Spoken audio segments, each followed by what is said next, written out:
चलिए अब रुक कर लेते हैं सीधे नेपाल की, जहां पर भूकंप के बाद ये तस्वीरें सामने आ रही हैं और जी मीडिया पर इस वक्त की एक्सक्लूसिव तस्वीरें आप ग्राउंड जीरो से देख रहे हैं, जहां पर भूकंप के बाद हाहाकार मचा हुआ है। रेस्क्यू ऑपरेशन अब भी जारी है। अपनों की तलाश में अपने लोग निकले हैं। कई परिवार तबाह हो गए हैं, सैकड़ों मकान ध्वस्त हो गए हैं, बिखर गए हैं और आपदा में आप देखिए लोग अपनों की तलाश में। तमाम सहयोगी हमारे साथ इस वक्त जुड़े हुए हैं। सीधे रुक कर लेते हैं प्रशांत झा का। प्रशांत लगातार एक एक अपडेट हमें दे रहे हैं। प्रशांत, जैसा कि आप बता रहे थे कि इस पूरे हादसे में एक एडीएम की मौत भी हो गई है, उनकी मौत को लेकर क्या कुछ जानकारी?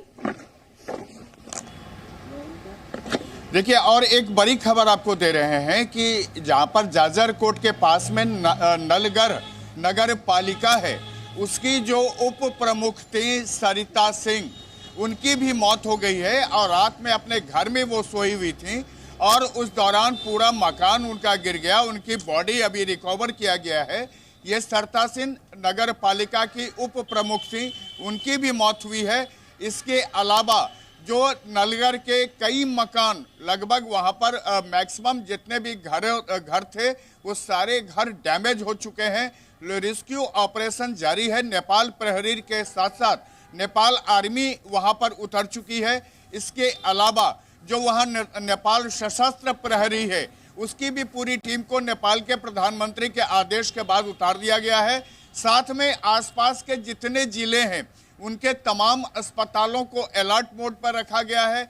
एम्बुलेंस वहां मंगा ली गई है। लेकिन आपको मैं बताना चाहूंगा कि देखिए, ये इलाके जो हैं जहां पर ये भूकंप का गर रहा है, जाजरकोट में, वो सबसे खतरनाक इलाके रहे हैं। पहले से भी भूकंप के लिए ये वहां पर उसके इंटेंसिटी के लिए ये पहले से बिल्कुल प्रशांत, आप काफी डिटेल्ड इनपुट्स दे रहे हैं, आप लगातार जानकारियां दे रहे हैं किस तरीके से ये नुकसान हुआ है। तमाम फोर्सेस को ग्राउंड पर डिप्लॉय करना पड़ा। उन तस्वीरों के साथ अब दिल्ली की तस्वीरें देखिए, दिल्ली एनसीआर की तस्वीरें। दिल्ली, ग्रेटर नोएडा, गाजियाबाद, भूकंप के बाद जो दहशत थी लोगों में वो देखी गई थी। हम भी उन लोगों में शामिल थे जिन्होंने इस दहशत को महसूस किया। भूकंप से सहमे लोग नजर आए और भूकंप के झटकों से जो हड़कंप था वो चौतरफा महसूस किया गया। हमारे साथ प्रमोद है, दिल्ली से रिपोर्ट कर रहे हैं। प्रमोद, चूंकि दिल्ली एनसीआर सिस्मिक जोन 4 में आता है, किस तरीके का एक खतरा है और इस जोन पर जो इम्पैक्ट है कितना और मैसिव हो सकता है? क्योंकि बीते एक महीने में कई मरतबा ऐसा हुआ जब अर्थक्वेक के ट्रेमर से दिल्ली एनसीआर दहला है।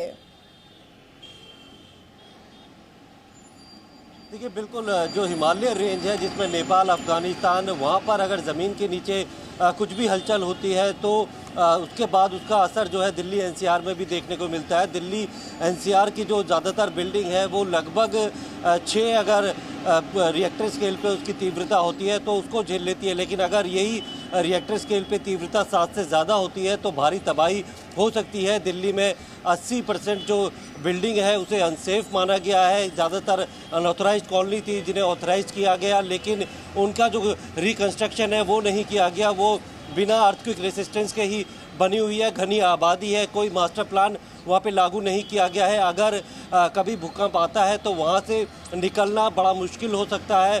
सटी हुई जो बिल्डिंग है वो होती हैं, जो तंग गलियाँ हैं और साथ में जो तारों का जाल है वो ज़्यादातर ऐसी जो कॉलोनियाँ हैं वहाँ पे रहता है।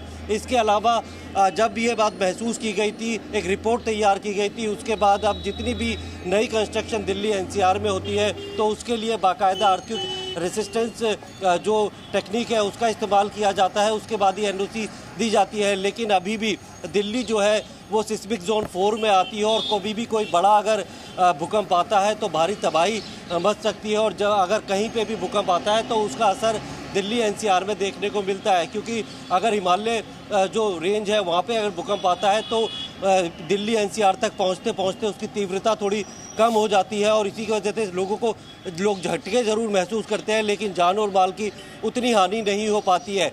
इससे लेकर लगातार जो है ये एडवाइजरी जारी की गई थी कि अब जितनी भी नई कंस्ट्रक्शन होगी उसके लिए बाकायदा अर्थक्वेक रेसिस्टेंस होगी, उसका पूरा बाकायदा उसका इंस्पेक्शन होगी और उसके बाद ही लोगों को रहने लायक जो है एनओसी वो दी जाएगी। क्योंकि भूकंप के खतरे को महसूस किया गया है, कई बार भूकंप आए हैं और ऐसी जो है बाकायदा सर्वे किए गए थे जो पुरानी बिल्डिंग्स हैं या फिर जो अनऑथराइज्ड कॉलोनी थी, क्योंकि दिल्ली में ज्यादातर जो बिल्कुल प्रमोद, आपका बहुत बहुत शुक्रिया इस तमाम जानकारी के लिए। साथ ही प्रशांत और सोलोनी, आपका भी तमाम जानकारी के लिए बहुत बहुत शुक्रिया। Zee News।